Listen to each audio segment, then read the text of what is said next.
Alors la Suisse à vélo, c'est le projet de l'UVEMA, donc l'Observatoire universitaire du vélo et des mobilités actives, qui est un réseau qui réunit une vingtaine de chercheurs et de chercheuses à l'Université de Lausanne.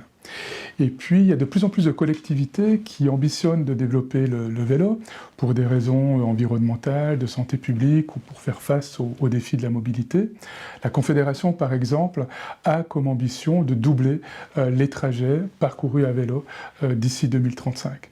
Et ce qu'on observe, c'est qu'il y a un écart, ou en tout cas des difficultés, entre les objectifs et puis leur concrétisation. Et c'est l'objectif, en fait, du projet La Suisse à vélo, d'identifier ces écueils, de les documenter et puis de voir comment les surmonter. Donc le projet de La Suisse à vélo, ce sont 6 chercheurs de 5 facultés et on a organisé le projet en 3 parties. La première partie s'intéresse aux individus et aux conditions pour développer le vélo comme moyen de transport en Suisse. On va réaliser une enquête nationale auprès des cyclistes utilitaires, les cyclistes de loisirs, les cyclistes sportifs, aussi les non-cyclistes, et puis on va faire des entretiens avec des personnes qui sont remises récemment au vélo. La deuxième partie s'intéresse au déplacement et au potentiel de développement du vélo. On va regarder les trajets qui sont actuellement réalisés en Suisse et voir quelle est la part qui pourrait être réalisée à vélo assistance électrique. On va également étudier les conditions pour développer les synergies entre le vélo et les transports publics, et puis finalement voir quels sont les effets en termes de santé publique, d'émissions de gaz à effet de serre, d'un développement du vélo. Et puis la troisième partie, c'est la mise en œuvre, les politiques publiques. Et là, on va s'intéresser au cadre légal et à la gouvernance qui caractérise les politiques cyclables en Suisse. Et puis ensuite, on va s'intéresser aux obstacles, par exemple, qui caractérisent l'implantation d'une piste cyclable ou de réaménager la voirie.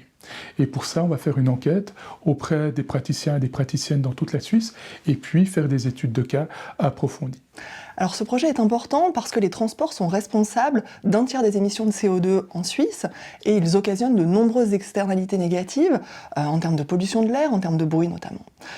Et c'est un secteur qui par ailleurs se caractérise par une forte inertie, c'est-à-dire que les obstacles au changement sont assez massifs. Il est très clair qu'il n'y aura pas de transformation écologique et sociale sans un changement de paradigme de la mobilité. Dans notre projet, le vélo est à la fois un objet d'étude et un levier d'action. Au-delà de son apparente simplicité, de son côté presque banal, le vélo permet d'aborder la transformation écologique et sociale sous divers angles. Tout d'abord, de manière évidente, le vélo est un vecteur majeur de transformation des mobilités. Il est silencieux, non polluant, abordable, il utilise peu de surface et peu de ressources. Au-delà des transports, au-delà de la mobilité, l'entrée par le vélo permet également d'intégrer des problématiques de santé publique, de questionner des priorités des modèles en matière d'aménagement des territoires, de déconstruire les normes sociales de l'automobilité et d'interroger les modes de vie et leurs évolutions au prisme de la proximité. L'approche interdisciplinaire est structurante dans notre projet pour décloisonner les perspectives sur la mobilité et pour proposer une approche systémique. Le projet articule des approches de droit, d'économie, de géographie, d'ingénierie, de médecine, de sciences politiques, de sociologie et d'urbanisme.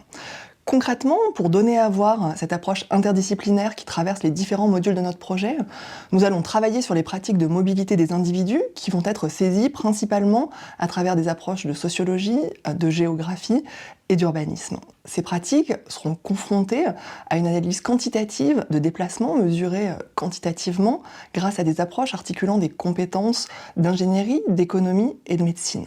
Ces approches par les usages vont éclairer les conditions de mise en œuvre des politiques publiques qui seront appréhendées en croisant principalement des approches de sciences politiques et de droit. Alors l'UVEMA va travailler avec 9 partenaires de terrain qui sont en fait en charge du développement du vélo en Suisse. Et puis le rôle de ces acteurs sera de discuter nos questions de recherche, les outils qu'on prévoit, mais aussi de discuter de manière critique nos résultats. Et puis nous avons également une autre collaboration avec eux qui sera de diffuser les résultats auprès d'un large public. Et puis entre l'équipe interdisciplinaire et puis ces partenaires de terrain, on compte identifier les principaux écueils et obstacles au développement du vélo, mais aussi de leur donner des réponses concrètes et appropriables par les praticiens et les praticiennes.